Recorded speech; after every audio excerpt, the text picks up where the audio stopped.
संस्कृति के अध्येता डॉक्टर अरुण कुमार जायसवाल जी, नमस्कार। नमस्कार। श्रीमद् भगवद गीता के 13वें अध्याय का 33वां श्लोक, यथा प्रकाशयत्येकः कृत्स्नं लोकमिमं रविः क्षेत्रं क्षेत्री तथा कृत्स्नं प्रकाशयति भारत।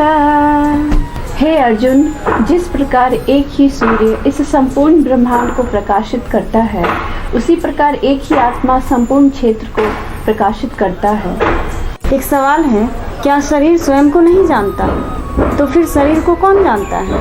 क्या हमारे अंदर एक झूठी आत्मा भी है तो उसका स्वरूप क्या है? मेरा भी एक सवाल है। महर्षि अरविंद द्वारा वर्णित रियल सेल्फ और सूडो सेल्फ क्या है? साथ ही यह भी बताएं, हमारी भ्रांति का कारण क्या है? हम एक दूसरे से क्यों लड़ते हैं, क्यों नफरत और घृणा करते हैं? 13वें अध्याय को हम लोगों ने क्षेत्र अर्थात शरीर और क्षेत्रज्ञ या क्षेत्रीय जो शरीर को जानता है उसे प्रारंभ किया। शरीर का ज्ञाता क्षेत्रज्ञ है और वह जो शरीर को जानता है। शरीर स्वयं को नहीं जानता, कुछ और शरीर को जानता है, उसे स्व, ज्ञाता, पर्यवेक्षक, साक्षी कई नाम से पुकारते हैं। इसी प्रकार अध्याय का प्रारंभ ज्ञान और ज्ञाता के बीच भेद करके किया गया। यह भी कहा गया था कि एक शरीर का ज्ञाता दूसरे शरीर के ज्ञाता से भिन्न नहीं है। सभी शरीर में, सभी क्षेत्रों में केवल एक ही ज्ञाता है। भगवान ने कहा था, एक असीम आत्मा हम सब में विद्यमान है। यह शरीर अनेक है लेकिन आत्मा के रूप में सब कुछ एक ही है। लेकिन आप में हम में एक झूठी आत्मा भी है, वो आत्मा जो शरीर मन तंत्र से प्रभावित है। जीन द्वारा प्रभावित आत्मा वही मुझे आपसे पृथक मानता है और मैं आपका शत्रु बन जाता हूँ। मैं आपका शोषण कर सकता हूँ, मैं आपको मार सकता हूँ। एक दूसरे के प्रति राग द्वेष है।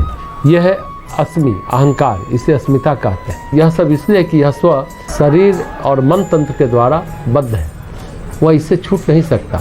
लेकिन वास्तविक स्व मुक्त है। श्री अरविंद इस बात को इस तरह से कहा, रियल सेल्फ और सूडो सेल्फ। रियल सेल्फ यानी वास्तविक आत्मा, वह परमेश्वर का स्वरूप है। लेकिन जो सूडो सेल्फ है, अहंकार, जिसको हम फील करते हैं, महसूस करते हैं, सुख दुख अनुभव करते हैं और झूठी जिंदगी जी रहे हैं। लेकिन वास्तविक स्व केवल प्रेम, सद्भाव, सेवा और बाहरी जगत के प्रति समर्पित होना, यही मूल बात है। इस श्लोक में भगवान सूर्य का उदाहरण देते हैं। अकेला सूर्य संपूर्ण जगत, संपूर्ण सौरमंडल को प्रकाशित करता है, इसे कोई और प्रकाशित नहीं करता। लगभग 800 करोड़ मील दूर सौर प्रकाश की पहुंच है। लगभग 400 करोड़ मील सूर्य की संबद्ध सीमा है।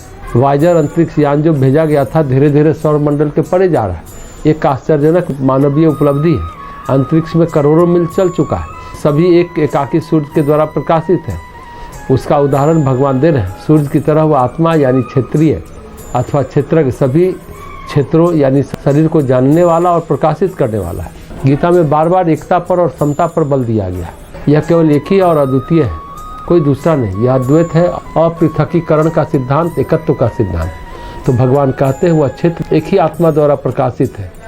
वस्तुएं अनेक हैं, जीव अनेक हैं, लेकिन सभी जगह पर एक क्षेत्रीय या क्षेत्रज्ञ है। और आप में, हम में, सभी जीवों में वही एक है। अनेक हमें भ्रांत करता है, लेकिन अंदर जो प्रकाश है उसमें कोई बहुलता नहीं। लेकिन शरीर, मन तंत्र के अनेक आकार ऐसा प्रतीत करवाते हैं कि मानो अनेक आत्मा है। यथार्थ में केवल एक ही असीम ईश्वर है, जिसकी प्रकृति शुद्ध चेतना है, जिसका प्रकाश संसार में सब कुछ प्रकाशित करता है, जिसके प्रकाश से समस्त जगत आलोकित रहता है। यह सब प्रकाशों का प्रकाश है। ज्योतिषाम ज्योतिष तमसा। इस अध्याय के 17वें श्लोक में भगवान यही बात कहते हैं। न यह पुरुष है न स्त्री है। हम तत्शब्द का प्रयोग करते हैं। इसका अर्थ है वह। ओम तत्सत, वह परम ईश्वर इसी प्रकार संक्षिप्त वाणी में व्यक्त होता है। ओम परमेश्वर का नाम है, कोड भी है, आदि भी है, ओंकार है। तत् भगवान की ओर इंगित करता है वह।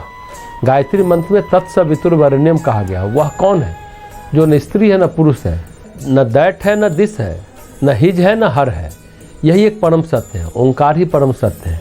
इसी को गुरु नानक महाराज ने कहा, एक ओंकार सतनाम। ईश्वर एक है, सच्चा नाम है, इसी वाणी में व्यक्त होता है। अगले अध्याय में यही चर्चा है। तो इस श्लोक में यह विचार मिलता है कि सभी शरीर एक आत्मा के द्वारा प्रकाशित है, जिसकी प्रकृति शुद्ध चेतना है। लेकिन शरीर के अंदर जब यह प्रकाश बद्ध हो जाता है तो वह सबसे पृथक हो जाता है। एक अज्ञात और भ्रम की स्थिति में यद्यपि हम एक दूसरे के साथ हैं, हम दूसरे की हत्या का प्रयास करते हैं, एक दूसरे से लड़ने का, नष्ट करने का, इसलिए कि हम सत्य को नहीं जानते। गीता इस प्रकार सत्य को प्रस्तुत करती है। ये स्त्री पुरुष अनेक प्रकार के शोषण से गुजरते हैं। पृथकता का यह विचार भ्रम और अज्ञान के कारण है। हम आवश्यक रूप से एक हैं और आज समस्त जगत इसी दिशा में अग्रसर है। राजनीतिक और सामाजिक रूप में भी चेतना अपने स्वयं की सीमा से परे विश्व में एक दूसरे के निकट आते जा रहे हैं, यानी चेतना विस्तरित हो रही है। वेदांत आधुनिक जगत का दर्शन प्रदान कर रहा है। यदि विश्व को एक होना है तो उसे एक दर्शन की आवश्यकता होगी और यह दर्शन वेदांत में मिलेगा। स्वामी विवेकानंद ने अपने चिंतन में यही बात कही थी। पश्चिमी देशों के व्याख्यान में इस बिंदु पर विशेष बल दिया। हम आधुनिक युग में एकता को किस प्रकार स्थापित कर सकते हैं। आधुनिक युग इसी के लिए है। हम पहले ही उस दिशा में बढ़ रहे हैं, लेकिन उसके लिए जो दर्शन चाहिए वो वेदांत में है। यह और कहीं नहीं मिलेगा। हम एक अत्यंत सांसारिक दर्शन विकसित कर सकते हैं। हम वेदांत में लौकिक पारलौकिक भेद नहीं करते। केवल एक ही शैक्षणिक प्रक्रिया के 2 भाग हैं। कठोपनिषद में इसका उल्लेख है। अभिव्यक्ति के इस जगत में एक वस्तु और दूसरी वस्तु में कोई अंतर नहीं। यही लोगों में विकसित किया जाना है।